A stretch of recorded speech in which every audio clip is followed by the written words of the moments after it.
want people to experience this enthusiasm and joy. And I feel like it is also a place where someone who has been in the field for a little while, like myself, can go to feel refreshed and energized and excited about things again, because there is this new generation coming up and they are ready to take on the world and make it a better place. And I'm glad I'm along for the ride.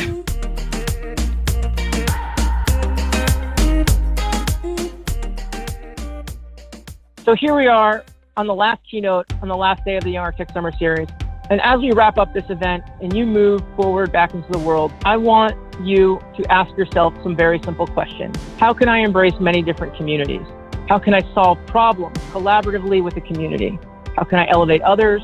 And who could I advocate for? If you can start asking yourself these questions on a daily basis, it is going to positively start to change the direction of your life and career. But most importantly, remember that your success happens through effectively embracing the community.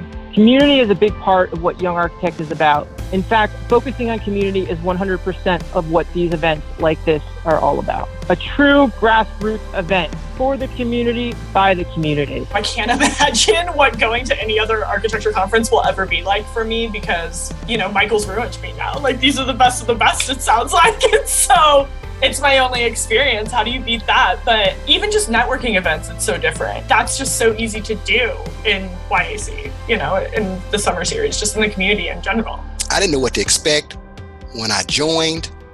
My wife nudged me, was like, hey, come on, go ahead and sign up for this. And I'm like, oh, well, let me do it. And I'm so thankful that I did. It's been a wonderful experience. Hats off to Mike, Joanna, Destiny, all the panelists. Man, I'm thankful for being a part of it. Just again, I appreciate it. Start today, take action. Don't wait till you're ready. You'll never be 100% ready. If I waited to be ready, I wouldn't sign up to do this workshop. And be yourself.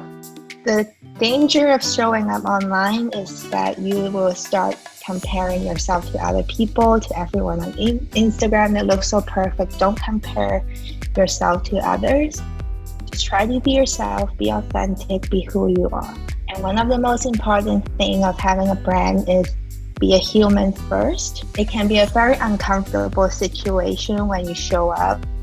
All of a sudden, everyone's attention is on you. Just share what you feel comfortable, and over time, you will feel more comfortable. And if you tell me you can't do any of this, I want you to just remember this one thing. Stop trying so hard to blend in when you can stand out. I'm gonna tell you right now, that dude has developed a following that seriously, I don't think he knows how big his thing is about to get. Like the next generation, he's really gonna have those kids coming up and just exploding. Like he's about to go on a serious explosion. The whole YA team is, and I gotta say, it's really impressive to see because it's genuine and it's the right way to do it. Let's reset the bar, let's reset the standards and really make it about the community. It's exciting because it's basically rewiring what we're told professionalism is. You're always told that you sort of have to be a certain way, you have to talk a certain way, you have to present a certain way. People have to see you a certain way. Like, one of the other things that came out of it is that, this is one of my favorite quotes, is, I'm a human being, not an architecture machine. And that is a difficult thing to remember sometimes. And it's just like, I've written it in all caps in my book. It's just like, I get to pursue the things I care about and still be professional without it being in a stereotypical box.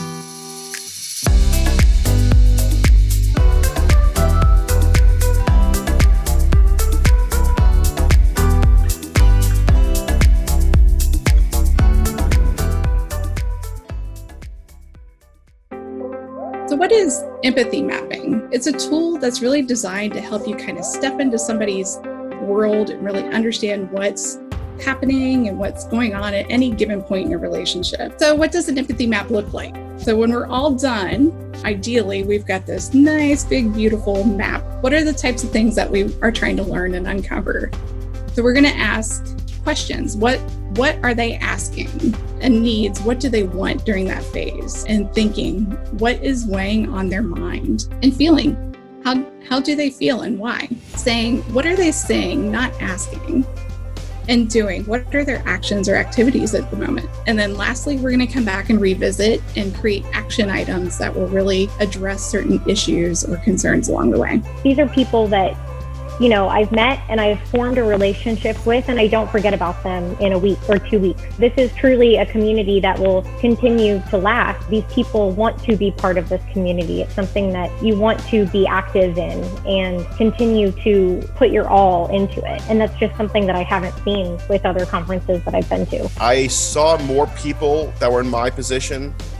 I saw more people like me. You know, I saw more people as architects and architectural designers that were working through the struggles that I did. Other people were like this. Other people also got burnout. Other people also went through all this stuff. You know, it's not just me. And just knowing that I wasn't alone really energized me. I think it's about supporting one another, finding ourselves in common grounds, and sometimes sharing those vulnerabilities that actually can lead to our own growth. I feel like when COVID could have disconnected us, Michael connected all of us and decided, hey, we're doing this because we don't want a gap. We want to make sure that you feel supported, that you feel like we are here for you despite everything that's going on with the world. We're that small corner that's going to help you feel inspired. Community is so important. And I think that's what's being built in this time. One of the things that I started to realize is that we needed to look at the different ways that we can increase the numbers. I don't think it's a lack of creativity, but I do think it's a lack of knowledge and a lack of opportunity. And so if we started to create that collective voice and to say, if we needed more students to apply to architecture school, to increase the numbers, then let's start tackling it there. But I can tell you this much, guys, we all have different parts on the journey. And I believe that as architects, emerging professionals, if in the space that we're in, we start to implement what we know and start to speak to the different areas that we can tap into. With Mike, it's like, it's all inclusive. It doesn't matter. It doesn't matter your race, your color, your creed. If you're from the East Coast, the West Coast, the North, the South, it doesn't matter, man. It just, we're all, and it doesn't even matter if you're young or old.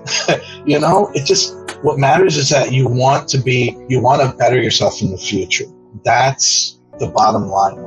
And if you're, you know, we just happen to be architects. The best thing that young architects and Mike and, you know, Destiny and Joanna have done for us is make us realize that it doesn't take a star architect to make a difference. It doesn't take a person who's been in this profession for 50 plus years to have something to show to the world, but there's something in every single one of us that drives us to get licensed, that drives us to do something, and that's how you're going to make the profession even better. And I think seeing that inspiration within others who are just like yourselves just lights that fire further within you. Before I met Mike, all I knew of him was that he was the guy who helped everybody practice and pass tests. But through this conference and through all the things that he was sharing on video and just his own seminar about how he ran Young Architect and grew his brand, I really, really respect and admire the way that he's grown and the way that he looks at all the young architects in the next generation. And he's really trying to cultivate and bring everyone up so that the profession can continue, but continue in a very positive way.